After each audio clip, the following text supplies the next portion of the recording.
hari ini bisa mengikuti perkuliahan ya untuk pengganti kita di hari Kamis minggu lalu yang libur.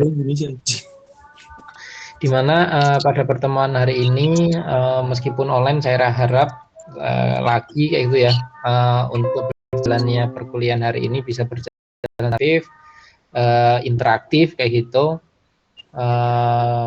biar dapat ilmunya lebih banyak kayak gitu.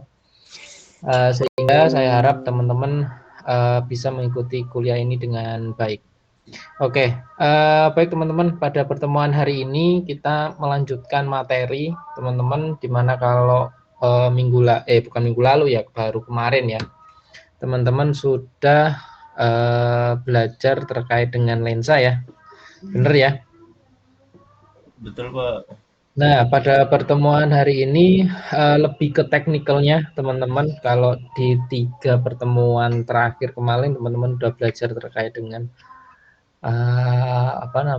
kamera analog, cara kerja kamera analog, penyimpanan kamera analog, terus kalau kamera digital teman-teman sudah tahu terkait dengan kamera APS-C, kamera full frame, terus sensor dari kamera digital itu apa saja, ya kan. Nah terus selanjutnya teman-teman juga udah belajar terkait dengan lensa yang juga kompleks. Kemarin kita belajar terkait dengan jenis-jenis jenis-jenis lensa pastinya. Terus teman-teman juga udah tahu terkait dengan focal length, kode-kode yang ada di lensa. Kalau misalkan teman-teman mau beli lensa, ada lensa yang EF, EFS gitu ya. Terus teman-teman juga udah tahu perhitungan gimana kalau misalkan teman-teman punya kamera EF, teman-teman taruh di kamera APS-C, perhitungannya seperti apa, teman-teman juga udah tahu. Terus selanjutnya teman-teman juga udah tahu kode-kode yang lain terkait yang ada di lensa, IS, VR, dan sebagainya terkait dengan image stabilization. Terus motor terkait dengan lensa juga teman-teman udah belajar, yaitu ada dua sensor, yaitu STM sama USM kayak gitu ya. Nah itu udah teman-teman pelajari di 3 pertemuan ke belakang kayak gitu. Nah di pertemuan hari ini itu adalah dasar dari teman-teman belajar fotografi kayak gitu ya, lebih ke teknikalnya. Kalau kemarin teori lah kayak gitu, prakteknya ya teman-teman coba untuk melihat bagaimana kamera dan lensa. Kalau sekarang teman-teman itu akan mendapatkan ilmu terkait dengan praktisinya ya. Kalau saya bisa bilang tuh ini prakteknya lah kayak gitu.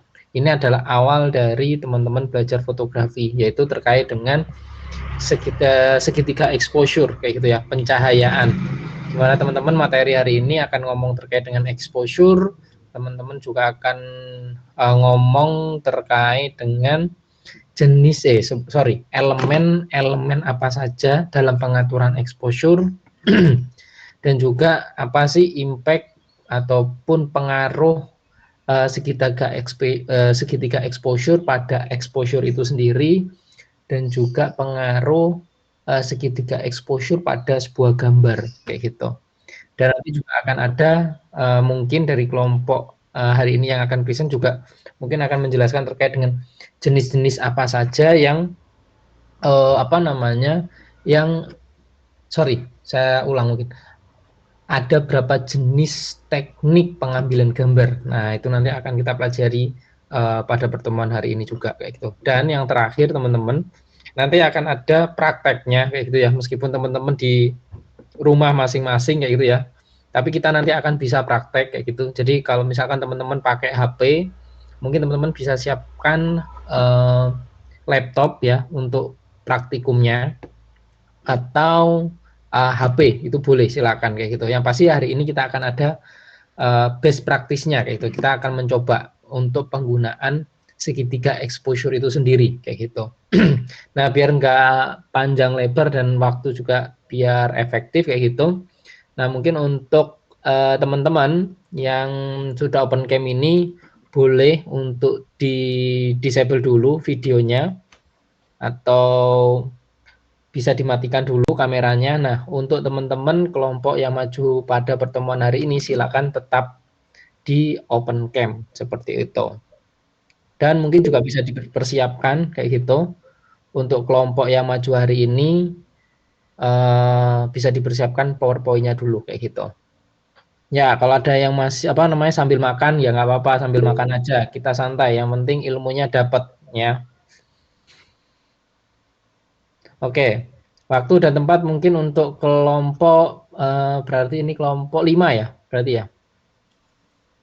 Ya. Ya, waktu dan tempat saya persilakan kelompok 5.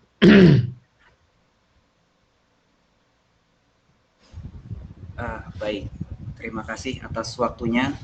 Sebentar saya share screen dulu ya.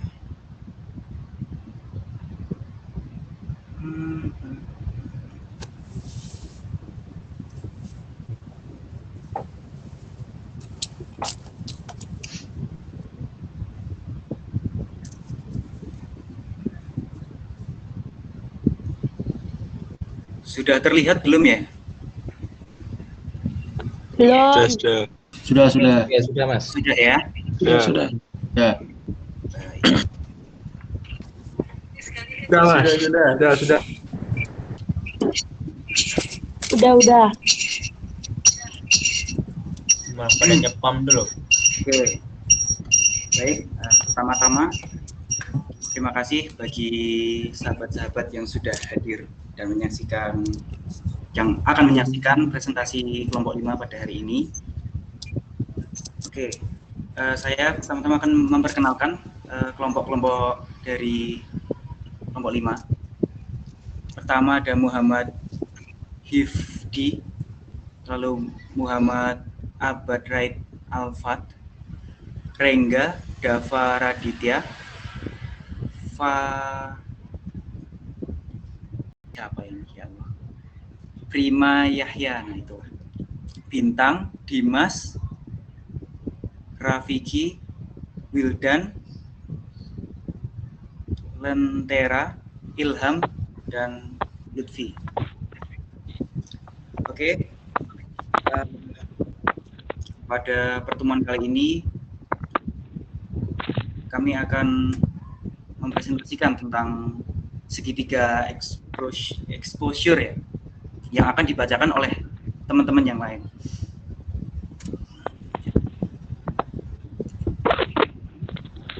Baik, selanjutnya kepada Mas Ahes, waktu dan tempatnya kami persilahkan. Cek, Mas Ahes.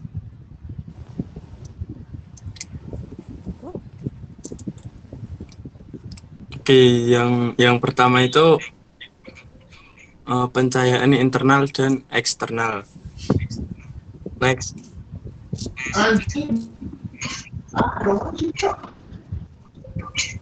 Next lagi. Oke, pencahayaan internal dan eksternal pada sumber cahaya yang ada di dalam ruangan atau area yang sedang difoto. Contoh adalah lampu di dalam ruangan, lilin atau cahaya, dan layar komputer atau televisi. Pencahayaan eksternal adalah sumber cahaya dari luar ruangan atau area yang sedang difoto. Contohnya adalah matahari, lampu jalan, atau komputer.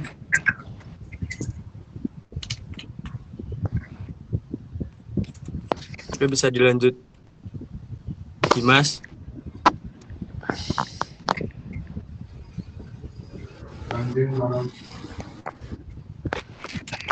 Aperture adalah bagian dari lensa kamera yang mengatur seberapa banyak cahaya yang masuk ke kamera. Aperture diukur dengan angka f-stop seperti f1.8, f2.8, f.40, dan lain-lain. Semakin kecil angka f-stopnya, maka aperture semakin besar dan cahaya yang masuk akan lebih banyak. Aperture juga berpengaruh pada kedalaman bidang fokus atau depth of field. Dalam dari pari-pari ki, iya, ada kami.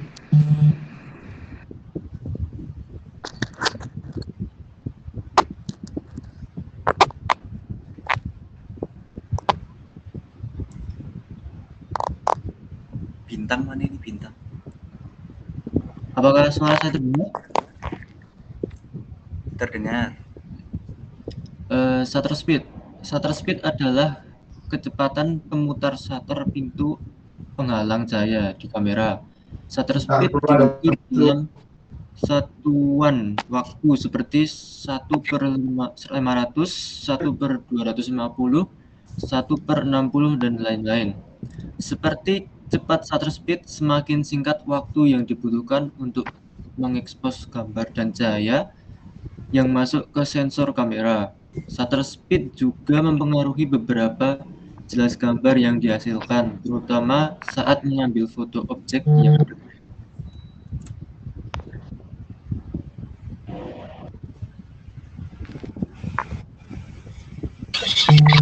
Baik, selanjutnya adalah ISO. ISO adalah besaran yang mengukur sensitivitas sensor kamera terhadap cahaya. ISO yang tinggi akan membuat kamera lebih sensitif terhadap cahaya, namun juga meningkatkan tingkat noise atau cornet pada gambar. ISO yang rendah akan menghasilkan gambar yang lebih jelas dengan tingkat noise yang rendah. Pengaturan ISO ini berguna ketika kondisi pencahayaan rendah dan perlu meningkatkan sensitivitas sensor.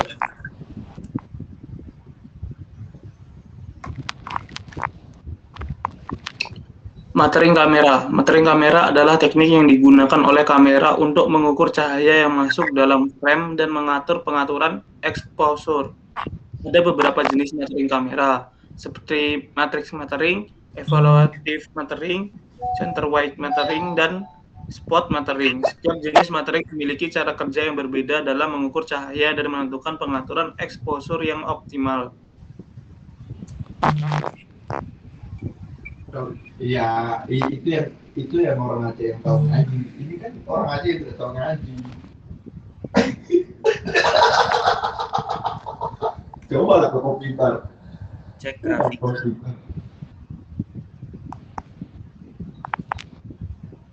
Ini ya, nggak usah lengkap lah.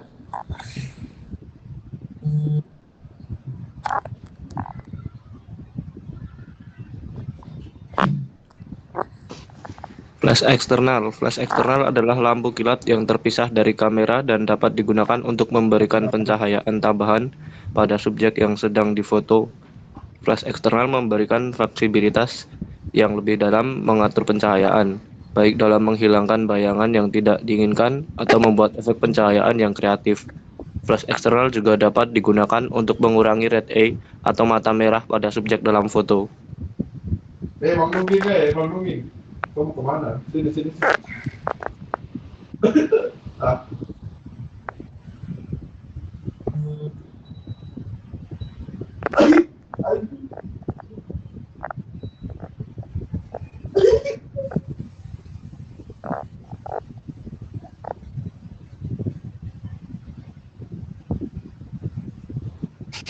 Keluar.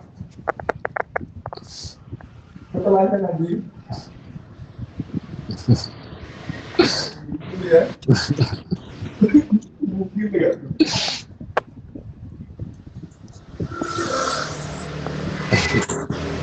Lemarinya nggak dibawa yang satu. Teknik fotografi. Teknik fotografi adalah serangkaian metode atau pendekatan yang digunakan oleh fotografer untuk mencapai hasil foto yang diinginkan. Teknik fotografi meliputi pengaturan komposisi, pencahayaan, pengaturan fokus, pengambilan gambar dalam kondisi cahaya yang berbeda, dan sebagainya. Beberapa teknik fotografi yang umum digunakan antara lain teknik komposisi, teknik pencahayaan, teknik depth of field, teknik panning, teknik long exposure, teknik HDR, high dynamic range, dan banyak lagi. Menguasai berbagai teknik fotografi akan membantu fotografer untuk menghasilkan foto yang lebih menarik dan berkualitas.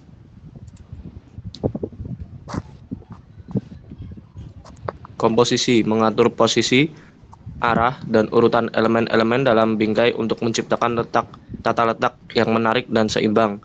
Pencahayaan menggunakan pencahayaan yang tepat untuk menyoroti subjek dan memberikan mood atau atmosfer yang diinginkan. Depth of field mengatur kedalaman bidang fokus untuk memisahkan subjek dari latar belakang dengan mengatur aperture dan jarak fokus. Panning, mengikuti gerakan subjek dengan kamera untuk menciptakan efek gerakan pada latar belakang dan menjaga subjek tetap tajam. Long exposure, menggunakan shutter speed yang lambat untuk menciptakan efek gerak pada objek yang bergerak atau menciptakan jejak cahaya. Next.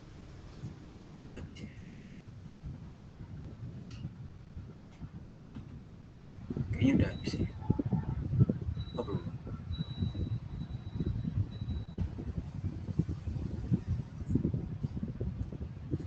High Dynamic Range atau HDR, menggabungkan beberapa foto dengan exposure yang berbeda untuk menghasilkan foto dengan range dinamis yang lebih tinggi.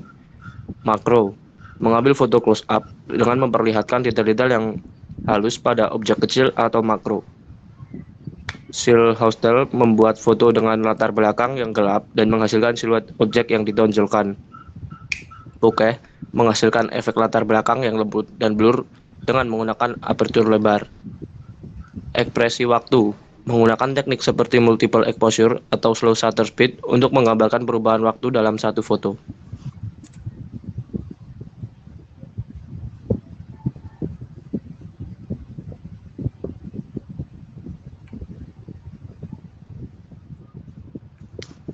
Semua teknik ini dapat membantu fotografer untuk menciptakan hasil foto yang unik, menarik, dan berkualitas tinggi. Namun penting juga untuk menguasai dasar-dasar fotografi seperti pengaturan exposure, fokus, dan komposisi sebelum mengimplementasikan berbagai teknik fotografi ini.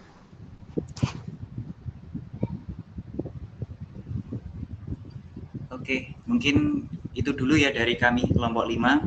Jika ada kekurangannya mohon maaf. Lalu kita pindah ke sesi yang selanjutnya, yaitu tanya jawab bagi teman-teman. Jika ada yang ingin ditanyakan, dipersilahkan.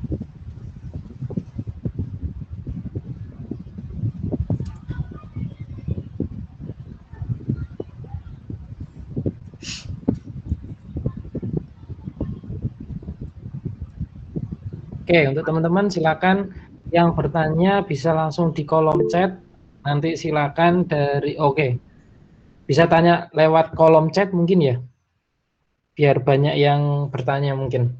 Terus mungkin dari kelompok 5 disiapkan moderatornya untuk bisa membacakan pertanyaan dari teman-teman yang bertanya.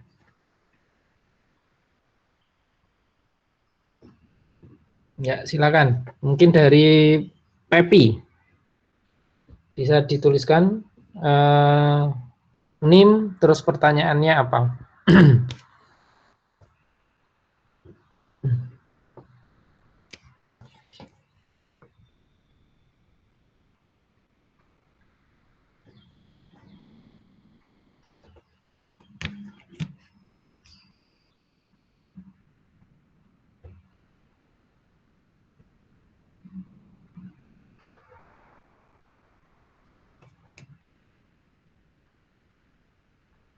Langsung.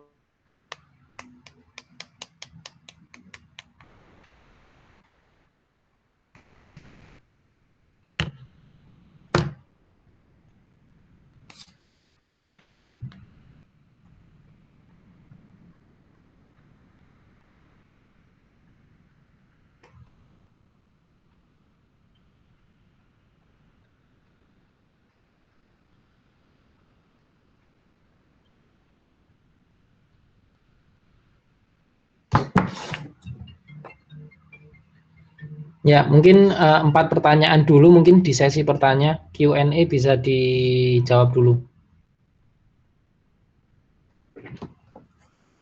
Monggo silakan.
Ya, silakan. Mungkin dari kelompok 5 bisa langsung jawab atau mungkin bisa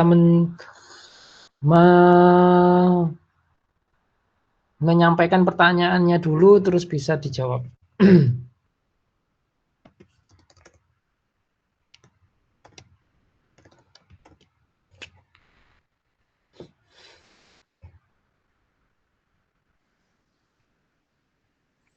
Izin menjawab, Pak.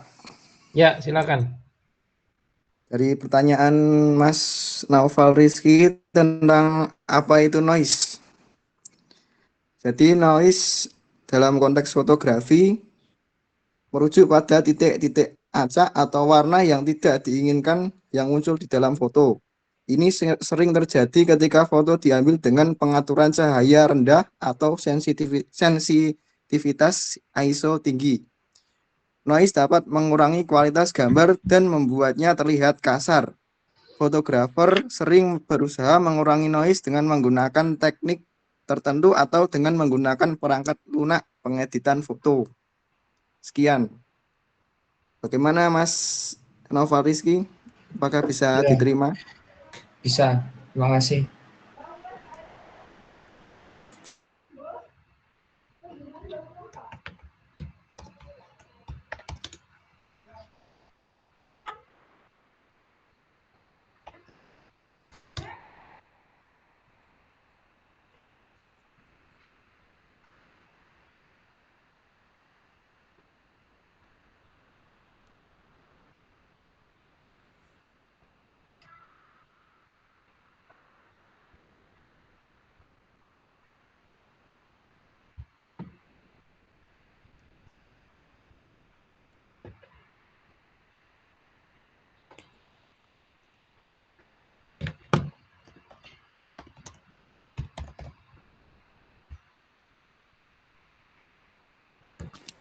Izin menjawab pertanyaan dari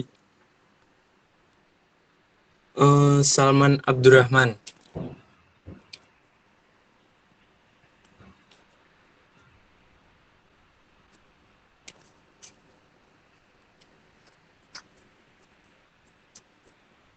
Cahaya alami adalah cahaya yang dihasilkan oleh bulan atau matahari dan keuntungan terbesarnya adalah tidak dikenakan biaya apapun.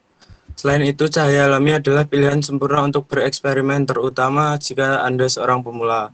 Hal ini karena membantu Anda memahami prinsip dasar cara kerja cahaya sebelum Anda mengerjakan proyek rumit yang memerlukan penggunaan cahaya buatan.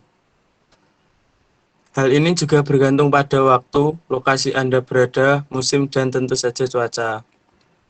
Nah, kalau cahaya buatan itu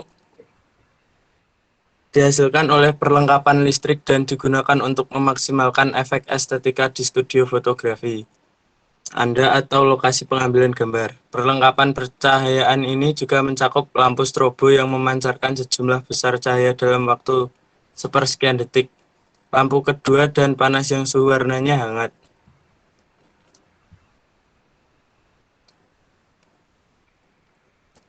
Bisa diterima, Mas Salman? Oke.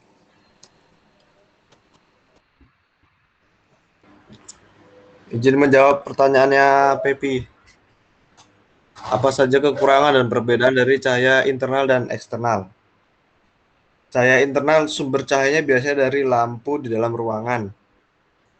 Kekurangan cahaya internal itu memerlukan peralatan tambahan seperti lampu kilat atau reflektor untuk mengatasi bayangan atau kekurangan cahaya. Kalau untuk pencahayaan eksternal biasanya berasal dari matahari atau cahaya bulan. Kekurangannya cahaya eksternal adalah tergantung pada waktu, hari, dan cuaca dan kondisi alam lainnya yang di luar kendali fotografer. Oke, bisa diterima Mbak Pepi? Bisa, terima kasih. Oke.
Izin menjawab pertanyaan dari siapa tadi ya? Raffi Virus Ramadhani. Apa yang perlu diperhatikan ketika mengubah shutter speed pada kamera Anda untuk mencapai hasil tertentu dalam sebuah pemotretan? Jawabannya adalah selalu pertimbangkan kondisi pencahayaan, jenis subjek, dan efek yang diinginkan ketika memilih shutter speed. Bagaimana Mas siapa tadi itu? Mas Raffi Virus Ramadhani, apakah bisa diterima? Sudah, terima kasih.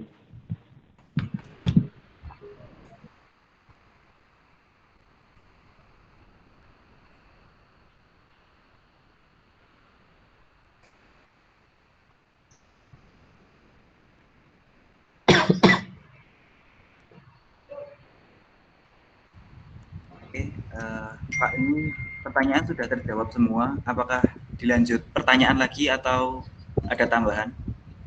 Ya, silakan untuk teman-teman yang ada tambahan pertanyaan masih dibuka. Mungkin ditunggu 3 menit, kalau nggak ada 3 menit langsung ditutup kesimpulan.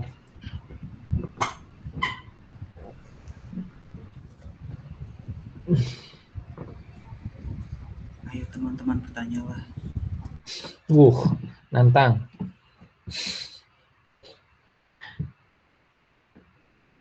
Tapi satu aja. Ya, untuk teman-teman, silakan kalau bertanya.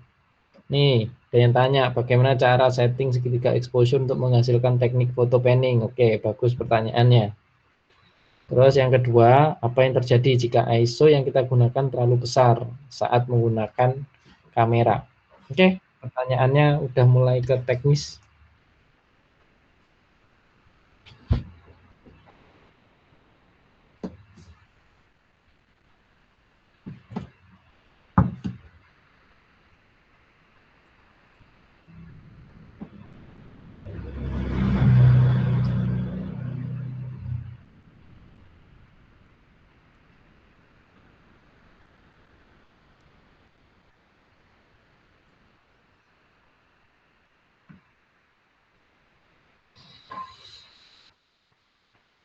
Oke, mungkin dua itu mungkin dijawab dulu aja, Mas. Silakan.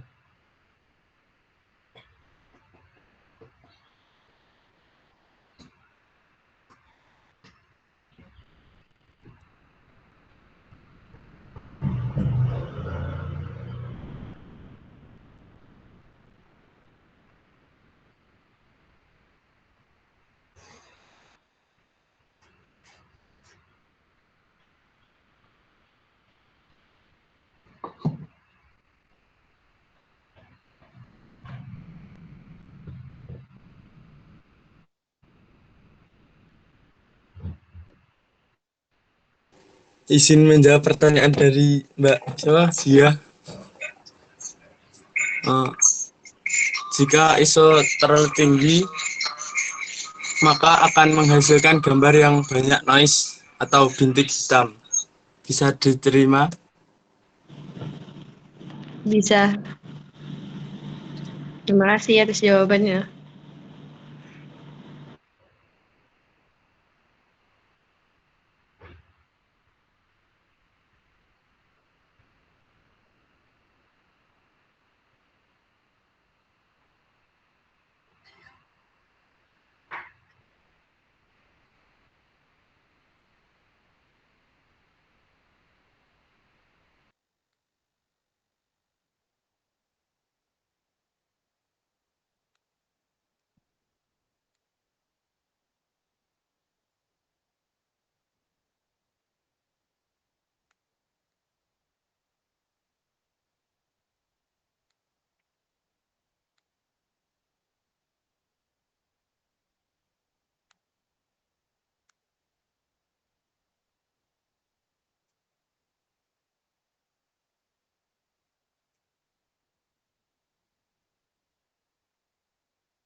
Oke, izin menjawab pertanyaan dari Mas Herda ya. Teknik panning ikuti subjek dengan gerakan kamera sepanjang arah geraknya. Pilih metode fokus yang kemungkinan penangkapan gerakan. Biasanya mode AI servo atau sejenisnya. Panning dapat dilakukan dalam berbagai situasi seperti fotografi, olahraga, atau kendaraan bergerak. Untuk ISO menyesuaikan cahaya dari luar. Terus aperatur kalau bisa di angka kecil, lalu shutter speed 1/30 atau 1/125. Sesuaikan dengan selera kita masing-masing. Oke, gitu ya. Mungkin ada yang mau ditanyakan lagi atau sudah cukup, teman-teman?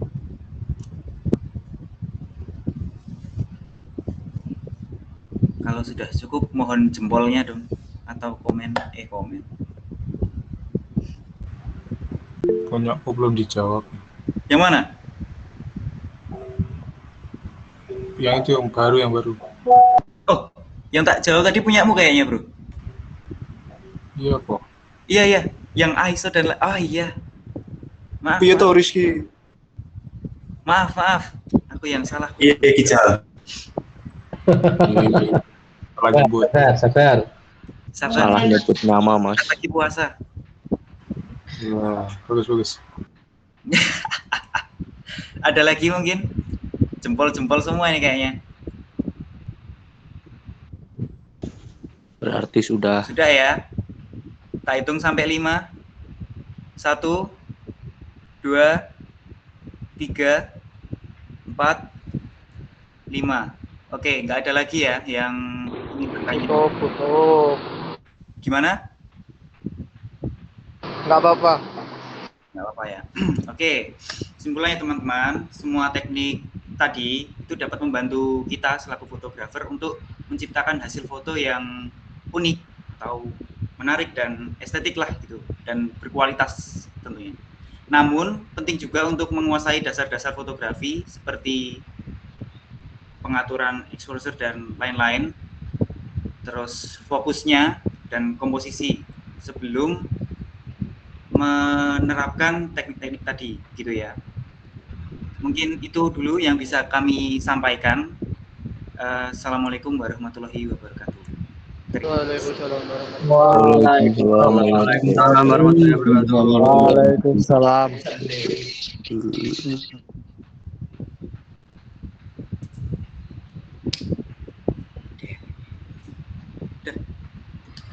Oke, sip. Terima kasih untuk kelompok 5. Mungkin ada beberapa pertanyaan yang belum terjawab ya, tapi mungkin akan saya bantu jawab lah nanti.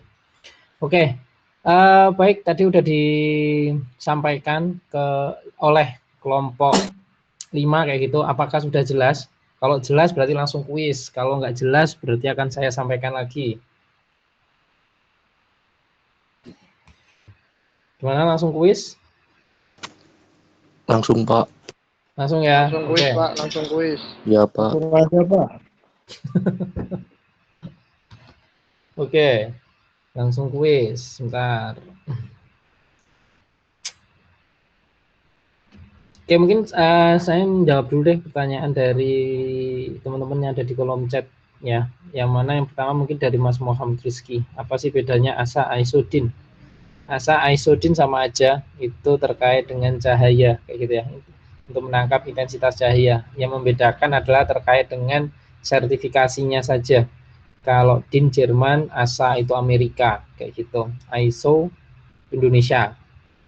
Terus apa yang terjadi bila shutter speed lambat digunakan, gambar jadi blur kayak gitu ya. Ya, gambar jadi blur. Jadi yang pasti teman-teman, ketika teman-teman ngomong segitiga exposure, itu adalah hal yang paling wajib untuk teman-teman kuasai kayak gitu ya, karena itu adalah basic. Intinya sekali lagi ini adalah basic untuk teman-teman menuju ke tahap selanjutnya lah terkait dengan fotografi kayak gitu. Nah, sebelum ngomong terkait dengan segitiga exposure, kita harus tahu dulu apa itu exposure ya. Yang mana exposure itu ya, itu ada 3 jenis ya. Yang mana ada yang namanya under, ada yang namanya over, dan ada yang standar atau normal kayak gitu ya. Kalau misalkan under itu biasanya untuk meter kamera itu posisinya di minus, entah itu minus 1 stop, minus 2 stop, minus 3 stop kayak gitu. Kalau over biasanya dia ditandai dengan positif kayak gitu ya, plus 1, plus 2, plus 3 kayak gitu. Terus selanjutnya untuk menghasilkan sebuah exposure, entah itu over ataupun under ataupun standar, nah teman-teman harus men-setting 3 elemen utama dalam exposure, yaitu ISO, shutter speed, dan diafragma kayak gitu. Nah, ketiga elemen ini tidak bisa berdiri sendiri ya, tidak bisa berdiri sendiri, tapi akan saling berkorelasi kayak gitu ya. Satu diubah, yang lain pasti akan menyesuaikan kayak gitu ya, sesuai dengan foto yang ingin teman-teman hasilkan kayak gitu. Yang mana 3 elemen ini ya, ASA, ISO, ISO terus diafragma dan shutter speed itu memiliki pengaruh pada baik itu exposure dan juga terhadap gambar kayak gitu. Makanya tadi ada yang tanya, apa yang terjadi bila shutter speed itu lambat? Sulit untuk apa yang terjadi apabila shutter speed lambat digunakan kayak gitu ya? Ya gambarnya blur kayak gitu. Jadi kalau shutter speed semakin besar nilainya, pengaruh pada hasil gambar adalah semakin nge-freeze atau membeku objek yang kita foto. Jadi kalau misalkan teman-teman loncat terus difoto dengan shutter speed yang tinggi, dia akan membeku. Jadi kita kelihatan kayak terbang lah kayak gitu. Nah, pengaruh pada exposure apa? Semakin besar nilai shutter speednya, dia akan semakin gelap kayak gitu. Terus apa yang terjadi bila shutter speednya rendah? Untuk pengaruh ketika kita menggunakan shutter speed yang rendah, objek yang kita tangkap itu blur, kayak gitu ya, blur. Terus pengaruh terhadap sebuah exposure seperti apa? Itu cerah, ya, cerah. Jadi cahaya yang diterima banyak, kayak gitu. Terus balik ke aperture. Nah, aperture ini sedikit terbalik, kayak gitu ya. Dimana aperture itu Bentar, ini mungkin saya share aja deh, biar dapat gambarannya. Ini sedikit menjelaskan.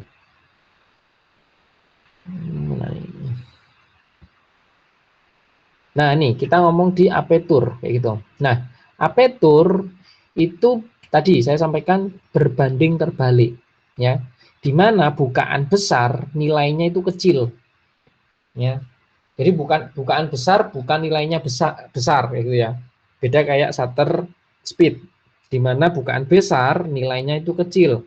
Bukaan kecil nilainya itu besar kayak gitu. Nah, pengaruh pada sebuah cahaya seperti apa ketika aperturnya itu kecil. Nah, ketika apertur kecil terpengaruh besar kecil apertur terhadap gambar adalah objek itu semakin fokus atau bokeh, ya, atau kedalaman luasannya itu sempit, sehingga satu objek yang kita ambil itu fokus, yang lain ngeblur. Nah, gimana kalau misalkan bukaannya itu kecil, ya, f-nya besar. Nah, pengaruh terhadap gambar untuk luasan ruang tajamnya, dia semua tajam, kayak gitu ya, semua tajam. Jadi nggak ada yang ngeblur kayak gitu. Nah, pengaruh aperture terhadap exposure gimana? Semakin besar bukaannya atau menggunakan f yang kecil, cahaya yang diterima itu banyak. Semakin kecil bukaannya dengan nilai f semakin besar, cahaya yang masuk kecil. Jadi aperture ini seperti mata kita gitu ya. Kalau mata kita disempit atau dibuka lebar, itu besar kecil cahaya itu masuk di mata kita kayak gitu. Nah, ini terus ini contohnya pengaruh aperture terhadap exposure. Terus selanjutnya kita ngomong ISO, ya. Nah, ISO itu linier kayak itu ya, dimana semakin kecil ISO-nya, cahaya yang ditangkap sedikit. Kalau misalkan ISO-nya besar, cahaya yang ditangkap besar. Nah, bisa dilihat di sini kayak gitu ya. Contohnya, di mana ISO yang besar dia akan menimbulkan flare kayak gitu ya. Terus kalau semakin kecil ya flare-nya itu akan berkurang seperti itu. Nah, ini shutter speed udah, ini udah, berarti udah. Pertanyaan dari Herda. Terus selanjutnya jelaskan bagaimana cara mengatur posisi dan sudut pengambilan gambar untuk menciptakan komposisi. Itu belum di pertemuan hari ini. Oke, lanjut. Apa jika ISO terlalu besar? Ini udah dijawab. Bagaimana cara setting exposure? Oke, habis ini akan kita praktekkan. Cuma yang pasti untuk teknik photo panning, ya, teman-teman bisa menggunakan shutter speed yang rendah, ya. Untuk apa? Untuk memberikan efek blur pada sebuah background. Oke, nah f yang digunakan berapa? Kalau misalkan shutter speednya rendah, ya, berarti kan gambar ngeblur. Oke, cahaya yang diterima banyak banget sehingga aperturnya agak dinaikkan.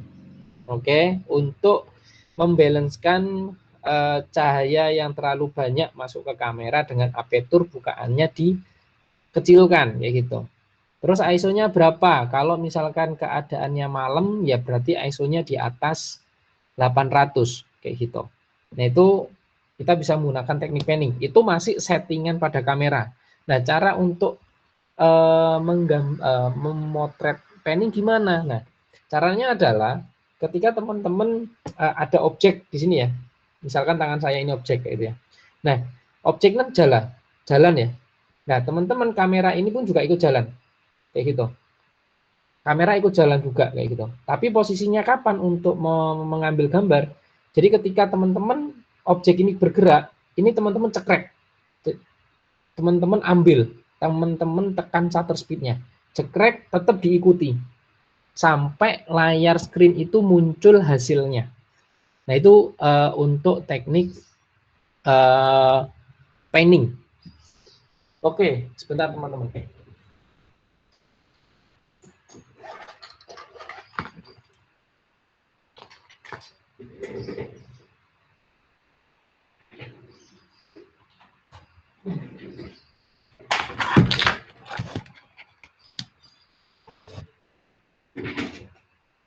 Oke, lanjut.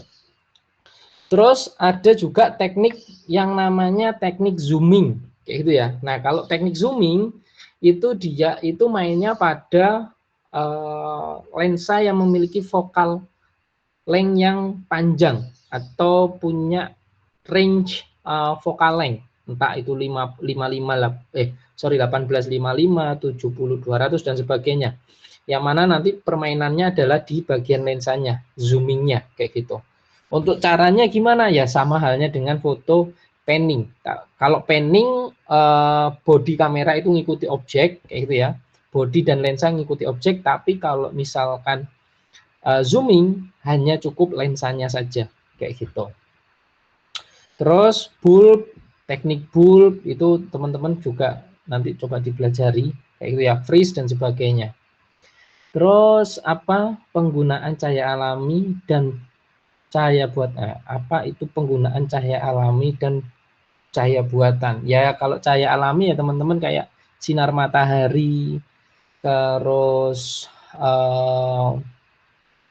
kalau yang cahaya buatan ya bisa dari flash eksternal, cahaya lampu dan sebagainya kayak gitu. Terus apa yang perlu diperhatikan kita mengubah shutter speed pada kamera Anda mencapai hasil tertentu dalam pemotretan? Ya tergantung hasil objek apa yang ingin teman-teman ambil, freeze kah atau ngeblur kah atau seperti apa. Terus selanjutnya apa yang perlu diperhatikan ketika mengubah tadi udah. Apa kekurangan dan perbedaan cahaya internal dan eksternal? Oke, kalau eksternalnya atau cahaya alami, kekurangannya apa? Itu harus teman-teman harus menentukan waktu. Kapan sih yang namanya golden hour? Ya, golden hour itu biasanya kalau pagi itu jam 5:30 sampai jam 9 itu maksimal teman-teman foto di waktu tersebut. Kenapa? Cahaya alami yang soft itu di jam tersebut. Kalau sore itu dari jam 4 sampai sebelum matahari terbenam. Itu untuk menghasilkan warna yang hangat kayak gitu. Ya. Dan soft cahayanya. Loh Pak, kalau misalkan kita mau foto jam 11 atau jam 2 bisa nggak? Ya bisa, tapi cahayanya udah terlalu kasar. Mau nggak mau teman-teman harus menambahkan beberapa aksesoris tambahan. Entah itu filter ND, entah filter CPL kayak gitu. Terus jelaskan apa itu noise. Noise ya titik-titik kecil kayak gitu ya, yang ada di dalam sebuah gambar, yang mana terjadi ketika intensitas cahaya yang masuk pada kamera itu terlalu banyak kayak gitu. Oke, mungkin itu jawaban-jawaban yang sudah saya jawab. Nah, mungkin teman-teman bisa cek ya. Teman-teman juga udah bisa bisa berlatih lah kayak gitu. Mungkin bahasa saya. di yang namanya simulator Canon ya. Jadi teman-teman kalau nggak punya kamera DSLR ya nggak apa-apa kayak gitu ya. Tapi teman-teman juga bisa merasakan untuk penggunaan simulator ini kayak gitu. Dimana di sini teman-teman bisa mengunjungi web ini canon.ca/canon outside of auto/play kayak gitu. Nah ini apa namanya yang ada di monitor teman-teman ketika teman-teman lihat di sini ini adalah bentuk settingan yang ada di kamera DSLR yang mana ada apa namanya penentuan untuk penggunaannya itu mau manual atau shutter priority atau aperture priority. Yang mana manual kita akan mengatur segitiga exposure secara manual. Kalau shutter priority kita hanya mengatur kita hanya mengatur shutter speednya. Untuk aperture dan ISO akan otomatis apa namanya ngikuti. Terus kalau aperture priority ya kita hanya ngatur aperturnya. Untuk shutter speed dan ISO itu menyesuaikan. Nah kita nggak akan main di shutter priority ataupun aperture priority. Kita akan main di manualnya kayak gitu. Nah di sini teman-teman juga lihat ada yang namanya exposure meter. Nah ini yang akan menunjukkan bahwa apa gambar yang kita hasilkan itu over, under, atau good exposure atau standard exposure kayak gitu ya. Jadi kalau misalkan aperturnya di sini saya naikkan, nah untuk meter exposure-nya dia di minus, yang mana artinya adalah under kayak gitu. Kalau misalkan ini di per kecil aperturnya dia plus 3, yang mana dia adalah over exposure seperti itu. Jadi untuk menghasilkan sebuah gambar itu apakah salah untuk over dan under? Nggak ada yang salah kayak gitu ya. Tapi itu selera teman-teman seperti apa. Yang penting tidak terlalu cerah, gambar itu terlihat pucat dan gelap kayak gitu. Meskipun nanti itu bisa diedit, effortnya akan semakin besar untuk kita mengatur sebuah cahaya ketika editing seperti itu. Nah ini bisa teman-teman pelajari kayak gitu ya. Teman-teman coba kalau untuk teman-teman yang mau nyoba istilahnya rasanya kamera DSLR seperti apa meskipun nggak ada fisiknya. Nah teman-teman bisa cek di sini. Nah di bagian sini itu teman-teman akan kelihatan untuk ketika shutter speed itu di besar kecil itu akan ada informasi motion. Oh ini ngeblur, ini nge-freeze.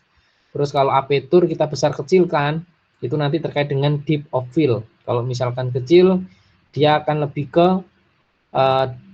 DOV-nya lebih tajam. Kalau misalkan aperturnya diperbesar, berarti untuk indikatornya akan lebih ke objeknya fokus semua. Begitu juga ISO. Kalau misalkan ISO-nya kecil, untuk noise-nya nggak ada. Kalau misalkan diperbesar, noise-nya akan semakin besar. Nah ini teman-teman bisa belajar di sini kayak gitu ya, sekali lagi. Jadi harapannya nanti ketika teman-teman sudah mendapat materi ini, udah deh jangan pakai manual-manualan. Kok jangan pakai manual-manualan, otomatisan. Teman-teman harus bisa belajar terkait dengan manual. Karena apa? Tadi kita bisa ngatur cahaya. Cahaya kalau misalkan di overexposure seperti apa, di under seperti apa, kayak gitu. Karena ya tadi under ataupun over itu tidak ada masalah. Yang penting seni yang ingin dimunculkan seperti apa, seperti itu. Nah, misalkan contoh kita coba satu deh. Misalkan di sini saya pengen untuk baling-balingnya ini itu nge-freeze kayak gitu ya. Berarti shutter speednya diperbesar kayak gitu. Nah, di sini muncul bahwa exposure meternya dia under. Nah, apa yang dilakukan? Yang dilakukan adalah mungkin aperturnya di perkecil ya, di mana 2,8. Yang mana fokusnya nanti akan di objek pesawat ini kayak gitu ya. Nah, dia akan udah muncul good exposure. Nah, kalau misalkan contoh untuk ISO-nya agak sedikit dikurangi biar tidak terlalu noise. Nah, di sini akan menginformasikan sedikit underexposure. Ya nggak apa-apa kayak gitu. Ya. Nah, mungkin kita bisa mencetak gambarnya dengan menekan tombol gambar shutter ini. Nah, ini adalah bentuknya kayak gitu. Ya. Nah, ini teman-teman bisa cek deh atau coba-coba kayak gitu ya. Seperti itu. Pak, itu kayaknya untuk apa namanya? Untuk cahayanya kurang deh, ditambahin deh. Ya udah, teman-teman tinggal menambahkan kayak gitu, ya. Normal ataupun lebih besar kayak gitu. Nah, seperti ini. Oke, mungkin itu dari saya teman-teman. Silakan nanti sekali lagi teman-teman bisa untuk coba-coba lah ya terkait dengan apa namanya, terkait dengan simulator kamera ini kayak gitu. Terus selanjutnya, apakah ada pertanyaan sebelum kita masuk kuis?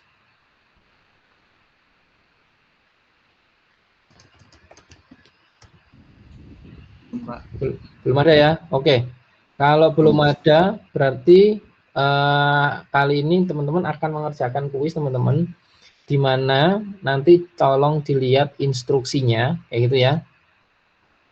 Di mana instruksinya adalah, bentar, kuis pertemuan 6, saya buat dulu. Pertemuan 6.